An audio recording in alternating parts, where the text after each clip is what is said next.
May 18th, 1944, 09:30 hours. Captain Ralph Ofstie stood on the bridge of the USS Essex, watching the morning sun glint off the Philippine Sea.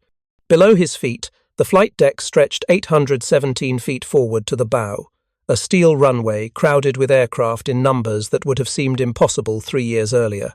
91 aircraft sat spotted on the deck or secured in the hangar below. 36 Grumman F6F Hellcat fighters, 36 Curtis SB2C Helldiver dive bombers, 18 Grumman TBF Avenger torpedo bombers, and 1 additional Avenger configured for reconnaissance. Ofstie had received intelligence reports 2 weeks earlier that troubled him deeply. Japanese naval officers captured at Kwajalein had expressed genuine disbelief when interrogated about American carrier capabilities. They refused to accept that a single Essex-class carrier could operate over 90 aircraft. The numbers, they insisted, violated everything they understood about carrier aviation. Their own carriers, the famous Kido Butai that had struck Pearl Harbor, had never operated more than 75 aircraft per ship under combat conditions. Most Japanese carriers maxed out at 60 to 65 aircraft in actual operations. The Japanese captives had called the interrogation officers liars. If you're enjoying this deep dive into the story, hit the subscribe button and let us know in the comments from where in the world you are watching from today. They had accused Americans of propaganda, of exaggerating carrier capacity to demoralize Japanese forces.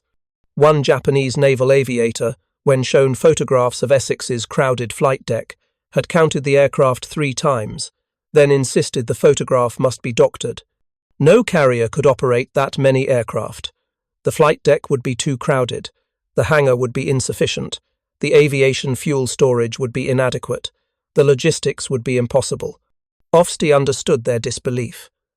It wasn't stupidity or denial, it was the collision between 2 fundamentally different philosophies of carrier design, 2 different approaches to naval aviation, 2 different industrial capacities that had produced carriers operating under entirely different constraints.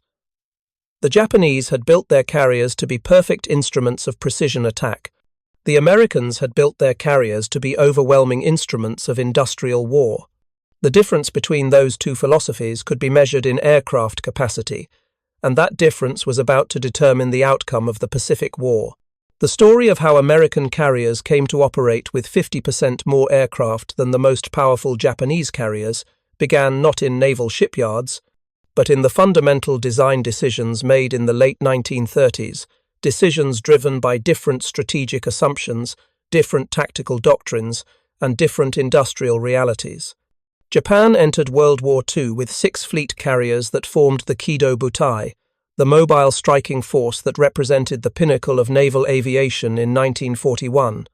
Akagi, the flagship, displaced 27,000 tons and had been designed to carry 91 aircraft according to her specifications. But specifications were not reality. In practice, at Pearl Harbor, Akagi embarked 63 operational aircraft, 21 Nakajima B 5N Kate torpedo bombers, 21 HED-3A Val dive bombers, and 21 Mitsubishi A6M0 fighters. Kaga, the second carrier in the 1st Carrier Division, also displaced over 27,000 tons and theoretically could carry 90 aircraft. At Pearl Harbor, she embarked 72 operational aircraft, 27 Kates, 27 Vals, and 18 Zeros.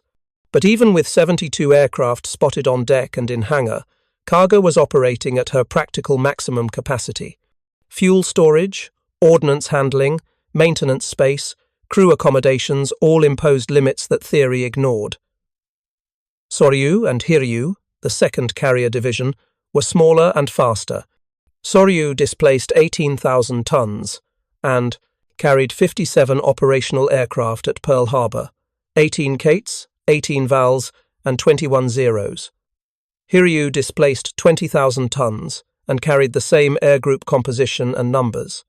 Shokaku and Zuikaku, the newest and most modern carriers in the 5th Carrier Division, each displaced 26,000 tons and represented the most advanced Japanese carrier design before the war. They had been designed with capacity for 84 aircraft, but at Pearl Harbor, each embarked 72 operational aircraft, 27 Kates, 27 Vals, and 18 Zeros. The entire Kido Butai that struck Pearl Harbor on December 7, 1941, consisted of 6 carriers with a combined operational capacity of 414 aircraft.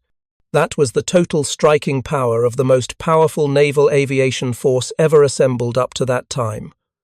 414 aircraft from 6 carriers, an average of 69 aircraft per carrier. American intelligence had underestimated Kido Butai's strength before Pearl Harbor. Naval analysts in Washington had calculated that Japanese carriers probably carried 40 to 50 aircraft, each based on pre-war observations and limited intelligence. The reality that Japanese carriers were operating 60 to 70 aircraft each came as a shock when reconnaissance aircraft counted the Pearl Harbor strike waves. But what shocked Japanese naval officers in 1944 was the discovery that American carriers were now routinely operating 90 to over 100 aircraft from single hulls. The Essex class had achieved aircraft capacity that exceeded the best Japanese carriers by margins. The Japanese had believed physically impossible. The design philosophy that created this disparity began with fundamentally different approaches to carrier aviation. Japanese carrier doctrine emphasized the deck load strike, launch everything on deck in a single wave, recover aircraft, respot the deck, with the next strike group stored in the hangar, launch again. The cycle required moving aircraft between hangar and flight deck using elevators, respotting the entire deck between strikes, and maintaining separation between the strike aircraft launching and the reserve aircraft stored below. This doctrine worked brilliantly when it worked. At Pearl Harbor, the 6 carriers of Kido Butai launched 350 aircraft in 2 waves with devastating precision. The coordination was flawless, the execution perfect, the results catastrophic for the American Pacific Fleet. But the doctrine imposed severe constraints on aircraft capacity. Japanese carriers needed large hangar decks to store reserve aircraft while strikes were being launched. They needed elevators capable of moving fully armed and fueled aircraft quickly between hangar and flight deck. They needed deck space sufficient to spot an entire strike wave while keeping the landing area clear for recovery operations. All these requirements consumed volume and weight that could have been used for additional aircraft. More critically, Japanese carriers were designed with armoured hangar decks. This made sense from a damage control perspective. If bombs penetrated the flight deck, the armoured hangar deck would prevent them from reaching the ship's vitals. But armoured hangar decks were heavy. The weight of armour consumed displacement that could have been used for larger hangars or more aviation fuel storage or additional aircraft. American carriers in 1942 took a radically different approach. The Essex class was designed with an unarmoured flight deck made of wood planking over steel. This seemed insane to Japanese naval architects who had studied carrier design for 20 years. An unarmoured flight deck invited catastrophic damage from bombs or kamikaze strikes, but the American design philosophy accepted that risk in exchange for overwhelming advantages. Without heavy armour on the hangar deck, Essex class could build larger hangars using the saved weight. Without the structural support required for armoured decks, the hangar deck could have open sides that improved ventilation and reduced the risk of gasoline vapour accumulation. Without the weight constraints of armour, the carriers could embark more aircraft, more fuel, more ordnance. The Essex-class hangar deck was 640 feet long, 70 feet wide, and 17.5 feet high. The space was enormous compared to Japanese carrier hangars. More importantly, it was designed to store aircraft efficiently, using a system of overhead tracks and mobile handling equipment that allowed mechanics to move aircraft without consuming floor space for towing operations. But hangar space was only part of the capacity equation. The Essex class achieved their remarkable aircraft numbers through innovations in deck operations that Japanese carriers had never implemented. The most important was the deck edge elevator. Japanese carriers used centerline elevators. 2 or 3 elevator wells located in the middle of the flight deck that lowered aircraft from flight deck to hangar and raised them back. Centerline elevators made sense from a structural perspective. The elevator wells were surrounded by the ship's structure, making them easy to armor and protect. But centerline elevators created massive operational problems. When an elevator was in the down position, moving aircraft between hangar and flight deck, it created a hole in the flight deck. Aircraft could not be spotted near the elevator well because the hole represented a hazard. Aircraft could not be launched or landed while elevators were operating because the flight deck was compromised. The elevator cycle time, the time required to lower aircraft to the hangar or raise them to the flight deck, directly reduced the tempo of flight operations. The Essex class added a deck-edge elevator on the port side in addition to 2 centerline elevators. The deck-edge elevator was revolutionary. It hung off the side of the ship, attached to the hull by strong structural beams. When in the up position, it formed part of the flight deck. When in the down position, it hung over the water beside the ship. The advantages were immediate and overwhelming. The deck-edge elevator never created a hole in the flight deck. Aircraft could be spotted anywhere on deck, regardless of elevator position. Aircraft could be launched while elevators were operating because the flight deck remained intact. Most importantly, the deck-edge elevator allowed simultaneous launch and recovery operations. An Essex-class carrier could launch a strike from the forward section of the flight deck while simultaneously recovering returning aircraft from the previous strike in the aft section. The recovered aircraft would be struck down to the hangar using the deck-edge elevator, without interfering with the launch operations happening 300 feet away on the forward deck. This simultaneous capability allowed Essex-class carriers to maintain a combat air patrol continuously over the fleet, while also launching and recovering strike aircraft. Japanese carriers could not do this. Their centerline elevators meant that launch and recovery operations had to be sequential. Launch a strike, clear the deck, recover the previous strike, respotted the deck with the next strike. Launch again. The cycle time was unavoidable, and it reduced the sustained sortie rate that Japanese carriers could maintain. Flight deck organization further increased Essex-class capacity. The rectangular flight deck design, 817 feet long and 147 feet wide at its maximum, provided enormous parking area. More critically, the deck was designed with the corners rounded forward, giving pilots the full width of the deck for takeoff operations. This eliminated the bottleneck that occurred on Japanese carriers where aircraft had to taxi it into position on a narrow forward deck section before launching. Aviation fuel storage represented another massive advantage for American carriers. The Essex class could carry 240,000 gallons of aviation gasoline. This was stored in armored tanks deep in the ship's hull, protected by multiple layers of compartmentalization and equipped with a carbon dioxide flooding system that could blanket the tanks with inert gas in seconds if fire broke out. Japanese carriers carried less fuel and stored it less safely. Akagi, after her modernization in the mid-1930s, could carry 90,000 gallons. Shokaku and Zuikaku, the most modern Japanese carriers, could carry approximately 150,000 gallons. The difference between 150,000 and 240,000 gallons translated directly into operational capability. Essex could sustain flight operations longer without refueling. Essex could support higher sortie rates because aircraft could refuel more frequently between missions. Essex could operate further from replenishment ships because her fuel reserves lasted longer. Ordnance storage followed the same pattern. Essex-class carriers had magazines and bomb rooms designed to store enormous quantities of bombs, torpedoes, rockets, and ammunition.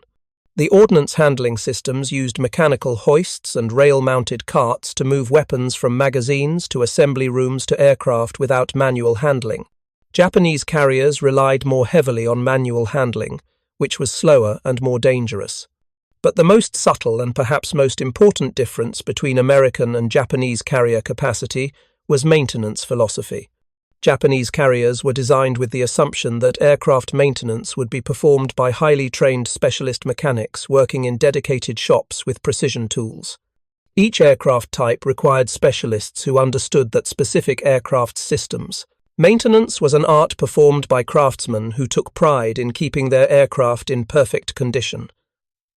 This approach produced excellently maintained aircraft, but it consumed enormous amounts of space. Japanese carriers needed machine shops, engine shops, electronics shops, armament shops, all equipped with specialized tools and staffed by trained mechanics. These shops consumed hangar deck space and weight capacity that could have been used for additional aircraft. American carriers used a different approach. Maintenance was standardized and simplified. Aircraft were designed with interchangeable components that could be swapped rather than repaired. If an engine was running rough, replace the entire engine with a spare and send the faulty engine back to a depot ship for overhaul. If a radio was malfunctioning, swap in a new radio and send the old one to electronics specialists ashore. This plug-and-play approach required less specialized knowledge, less sophisticated equipment, and less space aboard ship. The Essex-class maintenance spaces were smaller than Japanese carrier workshops, but they serviced more aircraft because the philosophy emphasized getting aircraft operational quickly rather than repairing them perfectly. Perfection could wait until the carrier returned to port. At sea, functional was sufficient. The combination of all these design differences, larger hangars, deck-edge elevators, better fuel storage, simplified maintenance, produced a carrier that could operate 90 to 100 aircraft from a hull only slightly larger than Japanese carriers that operated 60 to 70 aircraft. The capacity difference was not incremental, it was transformational, and the Japanese had no idea this was coming until they encountered Essex-class carriers in combat in 1943. The first Essex-class carrier, USS Essex herself, was commissioned on December 31, 1942, just 1 day short of 1 year after, Pearl Harbor. Her keel had been laid on April 28, 1941, 7 months before Pearl Harbor. Construction time was 20 months from keel laying to commissioning. That was remarkably fast for a fleet carrier, but speed was not the shocking achievement. Capacity was the shocking achievement. Essex deployed to the Pacific in May 1943 with Air Group 9 embarked. The air group consisted of 36 F6F Hellcat fighters, 36 SB2C Helldiver dive bombers, and 18 TBF Avenger torpedo bombers. 90 aircraft. The air group commander kept 1 additional Hellcat and 1 additional Avenger as personal aircraft, bringing the operational total to 92 aircraft embarked. Japanese naval intelligence received reports of this deployment and immediately questioned the numbers. 92 aircraft from a single carrier seemed impossible. American propaganda, the intelligence analysts concluded. The real number was probably 60 to 70 aircraft, with the remainder being inflated for psychological warfare purposes. Then USS Lexington, the second Essex-class carrier, deployed with the same air group composition, 92 aircraft. Then USS Bunker Hill, 92 aircraft. Then USS Yorktown, 92 aircraft. By late 1943, American carriers were routinely operating air groups that exceeded Japanese carrier capacity by 30 to 40%. The implications became clear at the Battle of the Philippine Sea in June 1944. American Task Force 58 deployed 15 carriers, 7 Essex-class fleet carriers and 8 Independence-class light carriers. The Essex-class carriers each embarked approximately 90 aircraft. The Independence-class light carriers each embarked approximately 33 aircraft. Total American carrier aircraft, approximately 895 aircraft. Japanese Vice Admiral Jisaburo Ozawa commanded the first mobile fleet with 9 carriers. 3 fleet carriers, Taiho, Shokaku, and Zuikaku, and 6 light carriers. The Japanese carriers embarked approximately 430 aircraft total. Ozawa's intelligence staff had calculated American carrier strength before the battle. They estimated American carriers probably had 600 to 700 aircraft based on pre-war Japanese carrier capacity multiplied by the number of American carriers observed. The actual number, 895 aircraft, meant American numerical superiority was not 50% greater than Japanese strength. If you find this story engaging, please take a moment to subscribe and enable notifications. It helps us continue producing in-depth content like this. It was over 100% greater. The Americans had more than twice as many carrier aircraft as the Japanese had estimated, operating from the same number of carriers. The tactical consequences were devastating. American combat air patrols could maintain continuous fighter coverage over the fleet using a rotation system that kept fresh fighters airborne constantly. Japanese combat air patrols had to be cycled because Japanese carriers could not maintain continuous operations without depleting their air groups. American strike groups could be launched in waves while simultaneously recovering the previous strike. Japanese carriers had to recover all aircraft before launching the next strike because their center-line elevators prevented simultaneous operations. Most critically, American carriers could absorb losses and continue operations. If an Essex-class carrier lost 20 aircraft in combat, she still had 70 aircraft operational. If a Japanese carrier lost 20 aircraft, she was combat ineffective because her remaining 45 to 50 aircraft were insufficient to conduct meaningful strike operations and maintain defensive patrols. The Battle of the Philippine Sea demonstrated these disparities with brutal clarity. On June 19, 1944, the Japanese launched 4 strike waves totaling approximately 373 carrier aircraft against Task Force 58. American fighters intercepted the strikes at long range using radar direction. The combat air patrols, constantly reinforced by fighters launched from multiple carriers, destroyed the Japanese strikes before they reached the American carriers. Japanese losses on June 19 exceeded 300 aircraft. American losses were 23 aircraft. The kill ratio was approximately 13-1 in favor of American fighters. But the loss ratio understated the real advantage. American carriers could replace the 23 lost aircraft from spare aircraft stored aboard ship or flown in from other carriers. Japanese carriers could not replace their losses. The aircraft were gone. The pilots were gone. The combat capability was gone. The question that haunted Japanese naval commanders after Philippine Sea was simple and unanswerable. How did American carriers operate so many more aircraft? What design innovation had they missed? What fundamental principle had they misunderstood? The answer was not a single innovation. It was the cumulative effect of dozens of design decisions, each individually small, that together produced a carrier with 50% greater capacity than Japanese designers had believed possible. The unarmored flight deck saved weight. The deck edge elevator improved operational tempo. The larger hangar held more aircraft. The simplified maintenance reduced support space requirements. The greater fuel capacity sustained higher sortie rates. Every advantage multiplied every other advantage until the total exceeded the sum of the parts. But there was a deeper answer that Japanese naval architects understood but could not solve. American industrial capacity allowed design choices that Japanese industry could not support. The Essex class was designed for mass production from the beginning. Standardized components, modular construction, simplified systems, all chosen to allow rapid construction by shipyards that had never built carriers before. Japanese carriers were designed as unique precision instruments. Akagi and Kaga were converted battlecruiser and battleship hulls with custom modifications. Soryu and Hiryu were purpose-built carriers with different design approaches. Shokaku and Zuikaku represented the culmination of Japanese carrier evolution, incorporating lessons from all previous designs. Each carrier was different. Each required unique parts. Each demanded specialized construction techniques. This craftsmanship approach produced beautiful ships, but it made mass production impossible. American shipyards could build Essex-class carriers simultaneously at multiple yards because the carriers were identical.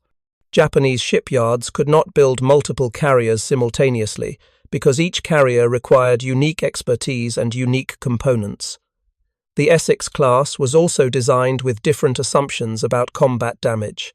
American damage control doctrine assumed carriers would be hit. The question was not whether bombs or torpedoes would penetrate the hull. The question was whether the ship could survive the hit and continue operations. The unarmored flight deck was actually an advantage in damage control. A bomb that penetrated the flight deck exploded in the hangar deck, which had open sides that vented blast and fire over the water rather than containing it within the ship. Japanese armoured hangar decks contained explosions. This seemed safer until the explosions involved aviation, gasoline, and armed aircraft. Then, the armoured hangar became a sealed container where secondary explosions and fires spread uncontrollably. Taiho at Philippine Sea demonstrated this catastrophically. A single torpedo hit ruptured aviation fuel tanks. Gasoline vapours accumulated in the sealed hangar spaces. When the vapours ignited, the explosion tore the ship apart from inside because the armoured hangar deck contained the blast rather than venting it. USS Franklin, in March 1945, demonstrated the American approach. 2 bombs penetrated the flight deck and exploded in the hangar, triggering massive secondary explosions from armed and fueled aircraft. The fires were catastrophic. Over 700 men died. But the open-sided hangar vented much of the blast overboard. The flight deck, being unarmoured wood over steel, could be patched and repaired. Franklin sailed to Pearl Harbor under her own power at 14 knots, a distance of over 3,000 miles, with her flight deck extensively damaged but her hull intact. The capacity difference between American and Japanese carriers was not just about numbers of aircraft. It was about operational philosophy, industrial capacity, damage control doctrine, and maintenance philosophy. Every aspect of carrier design reflected fundamentally different approaches to naval aviation, and those different approaches produced dramatically different results. By late 1944, the disparity had become impossible to beat, ignore, or explain away. Japanese carriers that did survive were operating with air groups of 40 to 50 aircraft because Japan lacked trained pilots to fill the theoretical capacity of their ships. American carriers were operating with over 100 aircraft because the Essex-class design could surge capacity beyond the standard air group when operations demanded it. The surge capacity was particularly striking. In May 1944, during operations to support the Marianas invasion, USS Essex loaded an overload air group of over 120 aircraft for the transit from Pearl Harbor to the combat zone. 70 aircraft were spotted on the flight deck. 50 aircraft were stored in the hangar. The carrier could not conduct flight operations with this overload, but she could transport the aircraft to forward areas where they would be distributed to other carriers or based ashore. Japanese carriers had no surge capacity. Their hangars were already operating at 12, maximum density. Their fuel storage was already allocated to support their standard air groups. Their ordnance magazines were already filled to capacity. There was no margin for expansion, no ability to operate above design limits, no flexibility to adapt to operational demands that exceeded original specifications. The inflexibility was not a failure of Japanese engineering. It was the inevitable result of designing carriers to be perfect rather than overwhelming. A perfect carrier operated at its design capacity with precision and efficiency. An overwhelming carrier operated above its design capacity by accepting inefficiency and crowding in exchange for sheer numbers. The American philosophy was simple. If the flight deck can physically hold 90 aircraft, spot 90 aircraft. If the hangar can physically hold 50 aircraft, store 50 aircraft. If operations require 100 aircraft, embark 100 aircraft and figure out how to make it work. The Japanese philosophy was different. If the carrier is designed for 72 aircraft, embark 72 aircraft. If the hangar is rated for 40 aircraft, store 40 aircraft. If operations require more aircraft, build more carriers. But Japan could not build more carriers fast enough. The shipyards were overcrowded. The steel was insufficient. The trained workers were scarce. By 1944, Japan was attempting to compensate for carrier losses by converting merchant ships and building smaller, cheaper carriers. The Unryu-class carriers were designed to be mass-produced using simplified systems and less steel than fleet carriers. But even the Unryu-class carriers, when completed, operated with air groups of 57 aircraft. This was less than the 65 to 70 aircraft that pre-war Japanese fleet carriers had operated. The quality decline was obvious. The carriers were smaller, slower, less capable. They carried fewer aircraft, had less fuel capacity, mounted weaker anti-aircraft defences. They were emergency replacements, not equivalent platforms, and even these inferior carriers were not available in sufficient numbers. Of 14 Unryu-class carriers ordered, only 3 were completed during the war: Unryu, Amagi, and Katsuragi. None ever saw combat because by the time they were commissioned in mid to late 1944, Japan lacked the fuel to operate them, the aircraft to equip them, and the trained pilots to fly from them. The American response to combat losses was different. When USS Princeton was sunk at Leyte Gulf in October 1944, her replacement, USS Bonhomme Richard, was already under construction. When Bonhomme Richard was commissioned in November 1944, she deployed with a full air group of 90 aircraft. There was no quality decline, no reduced capability, no acceptance of inferior replacements. Every Essex-class carrier was identical in capability, whether built in 1943 or 1945. The industrial implications were staggering. By 1945, the United States had commissioned 17 Essex-class fleet carriers, with 7 more under construction when the war ended. Every one of those 17 carriers could operate 90 to 100 aircraft. Total theoretical capacity: over 1,500 carrier aircraft just from the Essex class. Add the 9 Independence-class light carriers with 33 aircraft each, and American fleet carrier capacity exceeded 1,800 aircraft. Japan, by comparison, had commissioned 3 Unryu-class carriers during the war, plus Taiho. 4 wartime fleet carriers with a combined capacity of approximately 270 aircraft. The disparity was not 2 to 1 or 3 to 1. It was nearly 7 to 1 in carrier aircraft capacity for wartime construction alone. The human cost of this disparity was measured not just in battles lost, but in missions that could not be flown, in defences that could not be maintained, in strikes that could not be launched because Japanese carriers simply lacked the aircraft capacity to sustain operations.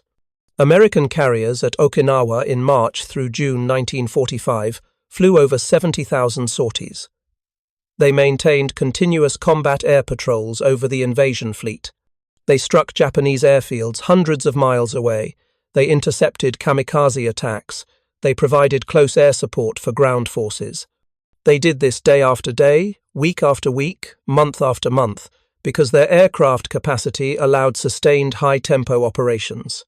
Japanese naval aviation at Okinawa was reduced to kamikaze attacks launched from land bases, because Japanese carriers no longer existed as an operational force. The carriers physically existed. Katsuragi and Amagi were in port, but they had no aircraft, no fuel, no trained pilots. They were floating hulks, monuments to a carrier doctrine that had been overwhelmed by American industrial capacity expressed through carrier designs that operated 50% more aircraft than Japanese naval architects had believed possible. The Essex-class superiority in aircraft capacity was not just about numbers. It was about the operational flexibility that numbers provided. An Essex carrier with 90 aircraft could afford to lose 15 aircraft in combat and still conduct full strike operations. A Japanese carrier with 60 aircraft could not afford to lose 15 aircraft because the remaining 45 were insufficient for both strike operations and fleet defense. The flexibility extended to mission assignment. An Essex carrier could dedicate 24 fighters to combat air patrol, 36 dive bombers to strike operations, and 18 torpedo bombers to anti-submarine patrol, all simultaneously. A Japanese carrier with 60 aircraft could not split its air group this way. Assigning 24 fighters to combat air patrol left only 36 aircraft for all. Other missions, insufficient for major strike operations. The mathematical advantages compounded in multi-carrier operations. Task Force 58 with 7 Essex-class carriers and 8 Independence-class light carriers could put over 600 strike aircraft into a single coordinated attack while maintaining combat air patrols and anti-submarine patrols over the fleet. No Japanese carrier force in 1944 could match this capability, even if all surviving carriers had been operational simultaneously. The question Japanese naval aviators asked in prisoner-of-war interrogations, "How do you operate so many aircraft from one carrier?" had no simple answer they could apply to Japanese carrier design. The answer was not a secret weapon or a revolutionary technology. The answer was comprehensive design integration, where every system, flight deck, elevators, hangars, fuel storage, ordnance handling, maintenance shops, crew spaces, was optimized for maximum aircraft capacity rather than perfect operational elegance. The Japanese approach to carrier aviation had valued quality over quantity, precision over overwhelming force, elegant design over brute capacity. This philosophy had worked brilliantly when Japanese carriers faced inferior opponents in China or faced American carriers that were equally constrained by pre-war design thinking. But against Essex-class carriers, designed from the beginning to operate overwhelming numbers of aircraft, Japanese carrier doctrine failed completely. The failure was not about courage or skill or dedication. Japanese pilots who flew from carriers were among the finest aviators in the world in 1941. Japanese carrier crews were superbly trained and capable. Japanese naval architects were brilliant engineers who had designed carriers that were, within their design philosophy, extraordinarily effective platforms.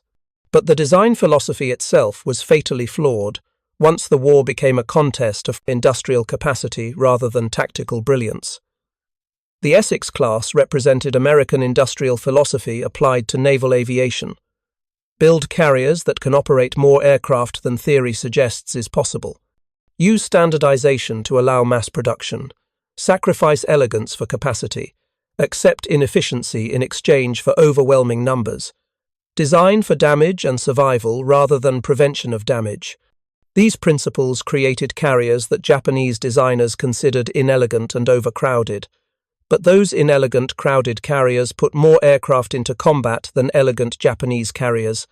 And in war, the side that puts more capable aircraft into combat generally wins. By August 1945, when the war ended, the gap between American and Japanese carrier aviation capacity had become absolute. American carriers operated with full air groups of 90 to 100 aircraft. Japanese carriers that still existed were immobile in port, empty of aircraft, lacking fuel, useless as combat platforms. The Kido Butai that had struck Pearl Harbor with 6 carriers and 414 aircraft no longer existed. The Essex-class fleet with 17 carriers and over 1,500 aircraft capacity dominated the Pacific so completely that Japanese naval aviation had ceased to exist as a meaningful force. The final irony was that Japanese naval architects understood American carrier capacity by mid-1944, but could do nothing to match it. They understood the deck-edge elevators improved operations. They understood larger hangars held more aircraft. They understood unarmored flight decks saved weight.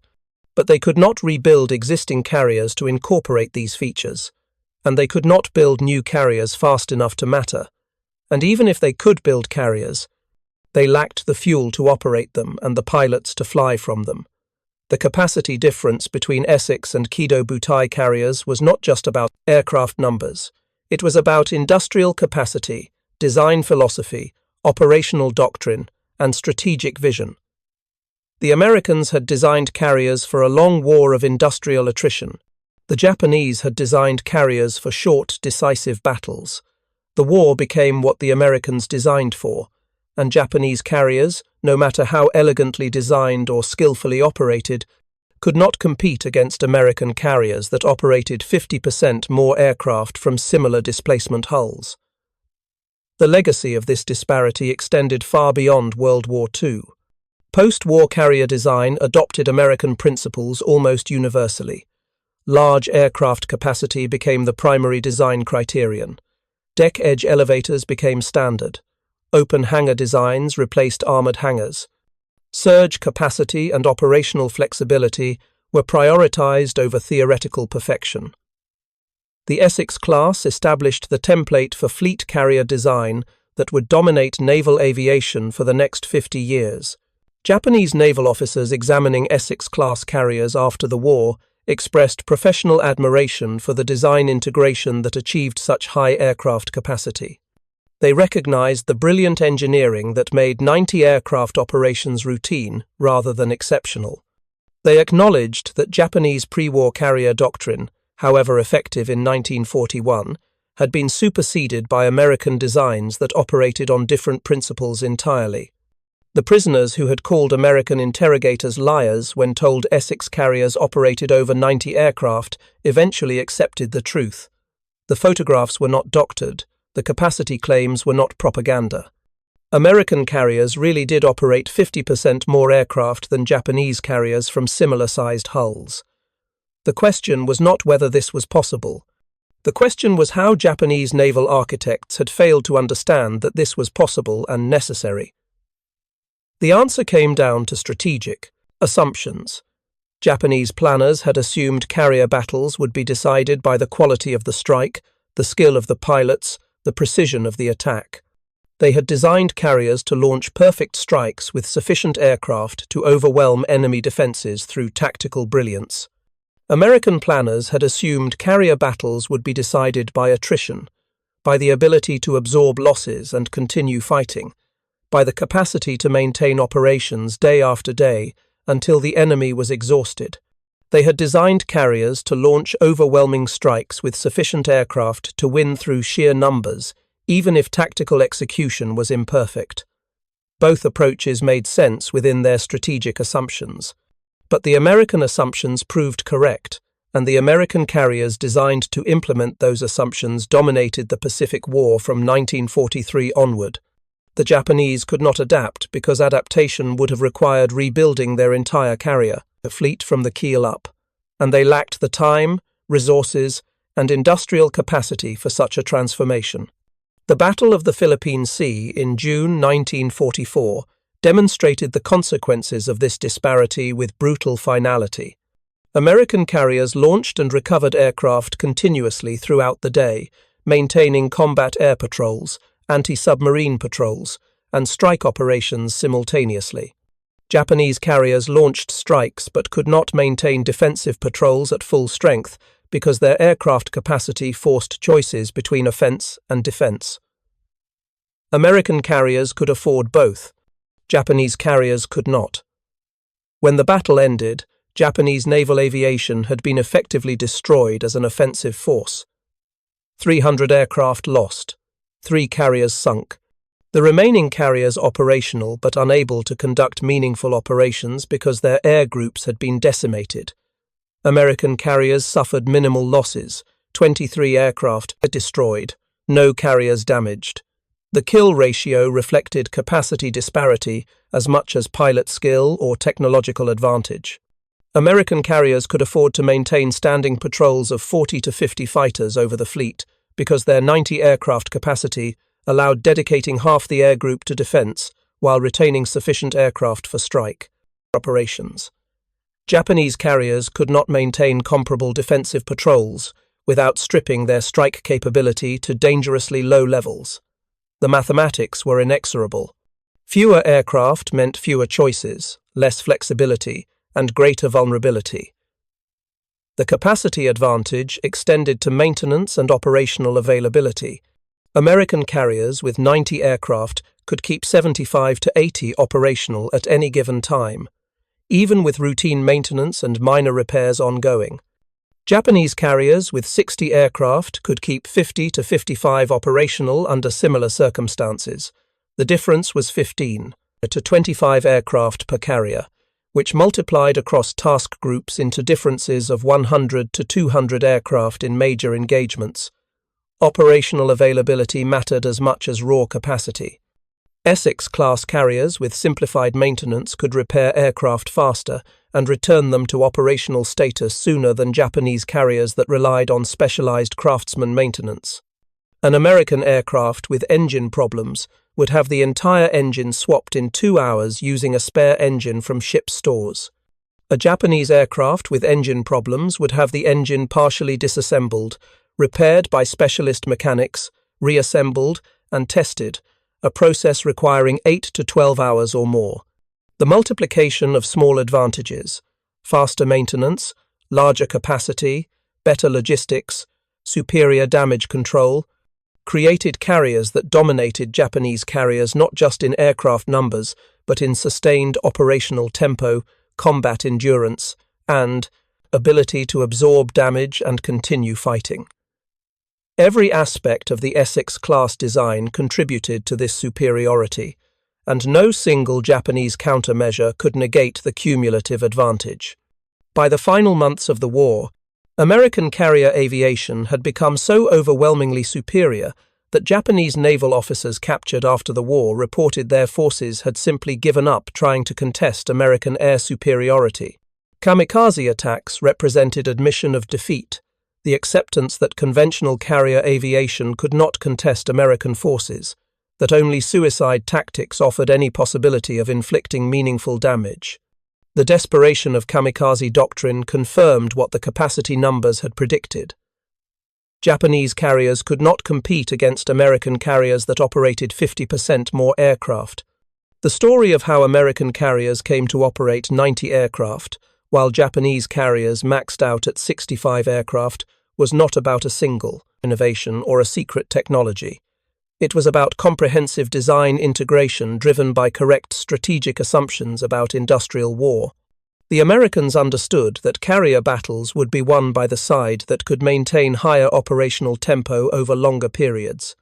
They designed carriers specifically for that requirement, accepting trade-offs that Japanese designers rejected, prioritizing capacity over elegance, accepting vulnerability in exchange for numbers. The Japanese understood carrier excellence as measured by the perfection of the strike.